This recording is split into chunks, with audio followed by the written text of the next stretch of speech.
Saudara-saudara, kita akan mendengarkan firman Tuhan, tapi sebelumnya mari kita berdoa.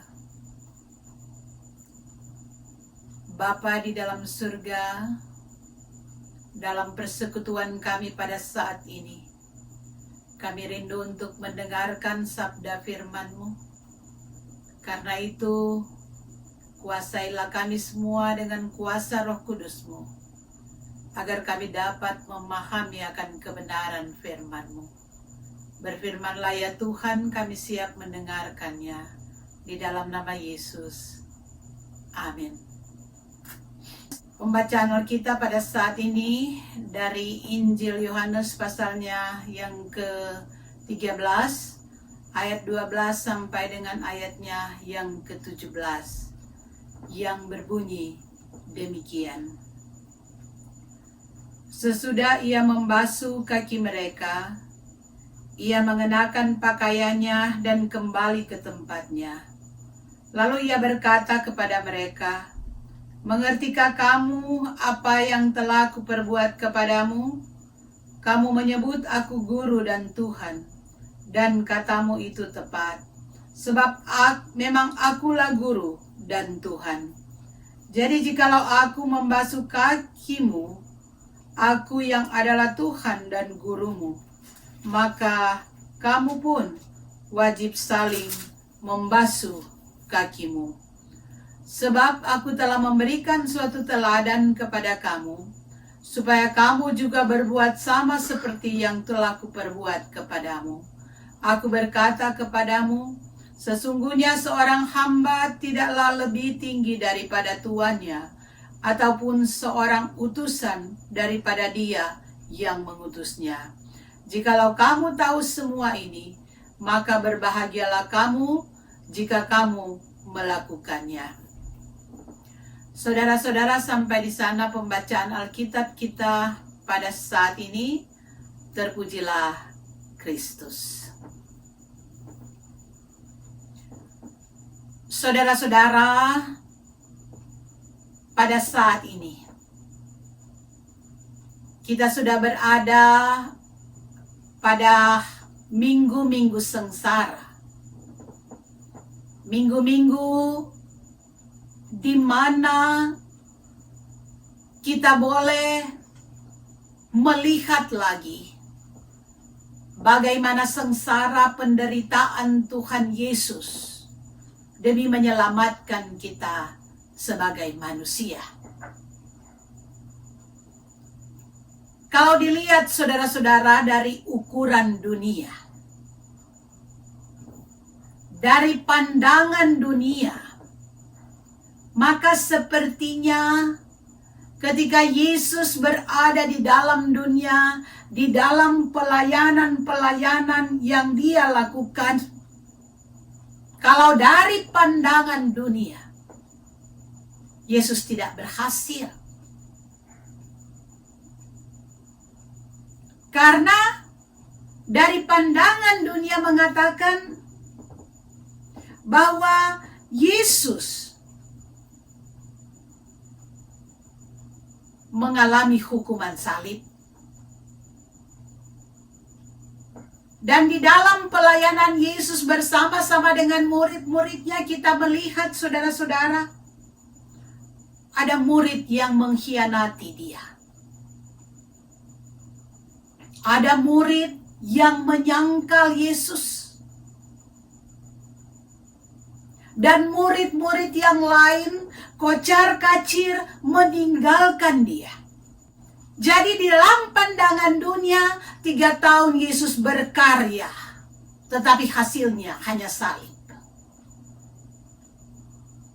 Tapi kita lihat saudara-saudara, Yesus tetap setia menjalankan tugas pelayanannya meskipun banyak tantangan-tantangan dan penderitaan yang dia alami. Yesus melaksanakan kehendak dari Bapa yang mengutus dia. Jadi bukan kehendak pribadi. Karena itu saudara-saudara, kita lihat di dalam firman Tuhan Yesus mempunyai keinginan supaya cawan itu diambil daripadanya. Ambillah ya Bapa, ambillah cawan ini daripadaku. Tapi ternyata saudara-saudara, keinginan Bapa tidak sejalan dengan keinginan Yesus. Tapi kita lihat Yesus tidak memaksakan kehendaknya agar supaya Bapa yang mengikuti dia. Tetapi Yesus memberikan contoh, saudara-saudara, dia sebagai manusia ketika ada di dalam dunia, dia mengikuti kehendak Bapa. Dia penuh dengan kesetiaan melaksanakan kehendak Bapa. Inilah saudara-saudara yang dibutuhkan di dalam pelayanan sebagai anak-anak Tuhan. Adalah kesetiaan kita melaksanakan kehendak Bapa. Karena saudara-saudara ada orang yang dia mau setia asalkan kehendaknya yang boleh diberlakukan. Kalau bukan kehendaknya yang diberlakukan, maka dia tidak akan setia. Tapi Yesus, kita lihat saudara-saudara, walaupun bukan kehendaknya yang terjadi, dia tetap melaksanakan apa yang Bapa kehendaki. Saudara-saudara, di dalam pembacaan kita tadi ada satu teladan yang diberikan oleh Yesus di sini, yaitu suatu kerendahan hati. Kerendahan hati di dalam pelayanan. Kita lihat saudara-saudara, sebagai guru, sebagai Tuhan, Yesus membasuh kaki daripada murid-muridnya. Tuhan Yesus di sini memberikan suatu contoh tentang kepemimpinan yang menghamba. Dalam cerita ini saudara-saudara, Yesus dan murid-murid mengadakan pertemuan ketika mereka baru tiba di Yerusalem untuk merayakan Paskah orang Yahudi. Kita dapat bayangkan saudara-saudara, jalanan pada waktu itu berdebu dan mereka memakai sendal. Kita bisa bayangkan bagaimana jalan yang berdebu. Kalau pakai sendal, pasti kaki kita akan menjadi kotor. Saudara-saudara, biasanya di rumah orang Yahudi ada seorang hamba yang khusus menyambut tamu dan membasuh kaki dari para tamu yang masuk ke dalam rumah. Rupanya di sini digambarkan saudara-saudara, tidak ada hamba yang membersihkan kaki pada waktu itu. Dan tidak ada satu orang pun yang berinisiatif untuk membasuh kaki. Karena mereka merasa bahwa kedudukan mereka bukan hamba. Jadi mereka merasa bahwa mereka tidak layak untuk menggantikan pekerjaan dari seorang hamba yang membasuh kaki. Apalagi saudara-saudara, kalau kita lihat di dalam Lukas 22, maka ternyata situasi pada malam itu memang sangat tegang.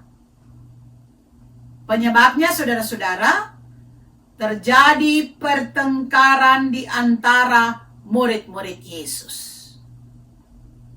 Lukas 22 ayat 24 katakan, percakapan waktu perjamuan malam dikatakan, terjadilah pertengkaran di antara murid-murid Yesus. Siapakah yang dapat dianggap terbesar di antara mereka? Jadi saudara-saudara, di antara murid-murid pada waktu itu, terjadi persaingan yang sangat ketat untuk menjadi yang terbaik. Bahkan kita lihat Yakobus dan Yohanes secara terang-terangan minta bagian kepada Yesus di dalam kemuliaannya. Tentu saja saudara-saudara, permintaan ini menimbulkan pertentangan di antara mereka. Karena itu kalau kita lihat di dalam Yohanes 17 ayat 20 sampai 23, Yesus minta sebanyak 3 kali kepada Bapa agar murid-murid bersatu untuk dipakai sebagai alat Tuhan. Karena itu saudara-saudara, di dalam pembacaan kita tadi, Yesus mau katakan bahwa Yesus saja yang adalah guru, yang adalah Tuhan. Dia sanggup untuk melaksanakan pekerjaan dari seorang hamba, seorang budak, membasuh kaki murid-murid.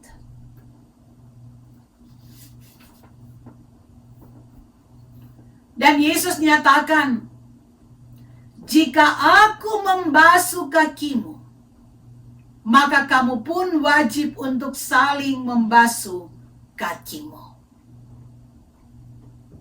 Saudara-saudara, jadi di sini kita melihat Yesus bukan hanya bicara, tetapi Yesus mempraktekkan, Yesus memberikan teladan. Tindakan Yesus ini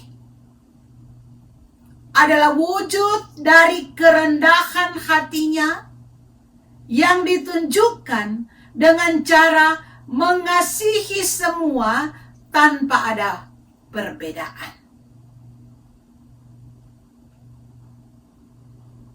Dalam kerendahan hati, maka akan dimampukan untuk mempraktekkan kasih yang Tuhan sudah ajarkan.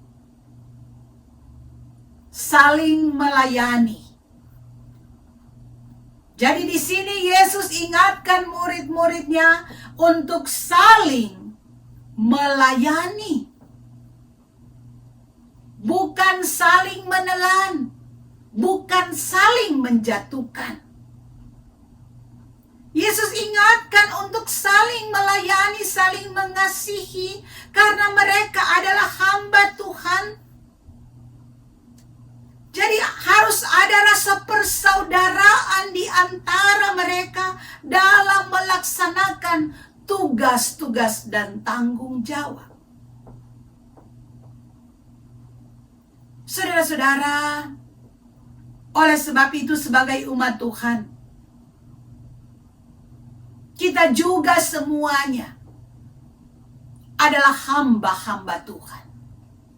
Kita hanyalah hamba, saudara-saudara. Kita hanyalah alat yang Tuhan pakai. Kita tidak ada apa-apanya di hadapan Tuhan. Kita hamba yang harus melaksanakan kehendak dari Bapa yang ada di sorga. Yesus sudah contohkan ini semua, saudara-saudara. Karena itu,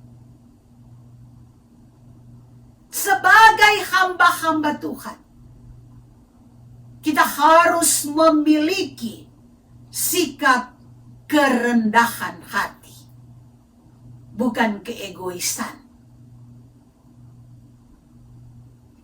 Kita harus saling mengasihi, bukan saling menjatuhkan. Saudara-saudara, murid-murid Yesus pernah gagal Dan biarlah kegagalan-kegagalan mereka menjadi cerminan bagi kita untuk tidak mengulangi hal-hal itu di dalam kehidupan kita sebagai hamba Tuhan. Dan kita lihat saudara-saudara,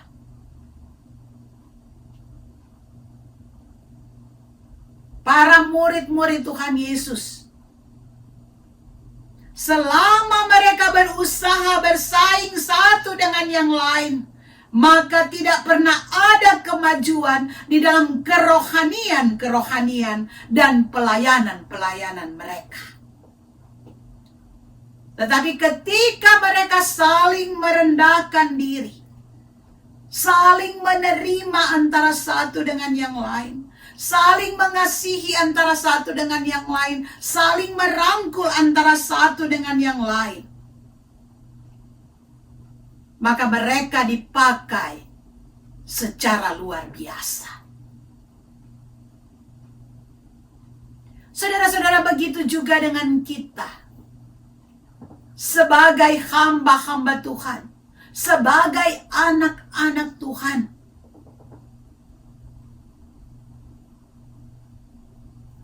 Kalau di dalam kehidupan kita tidak ada kerendahan hati, maka kehidupan kita tidak akan menjadi berkat. Karena Yesus menghendaki anak-anaknya, murid-muridnya adalah hidup dalam kerendahan hati seperti apa yang sudah Dia contohkan. Kita harus dipakai menjadi alat Tuhan.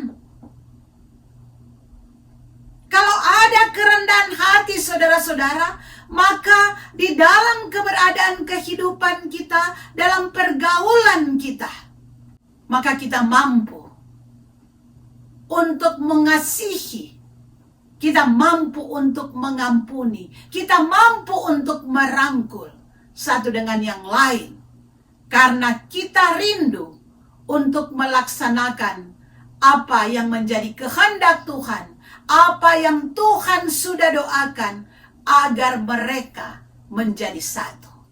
Biarlah kita akan selalu satu di dalam Tuhan Yesus yang sudah lebih dahulu mengasihi kita. Amin.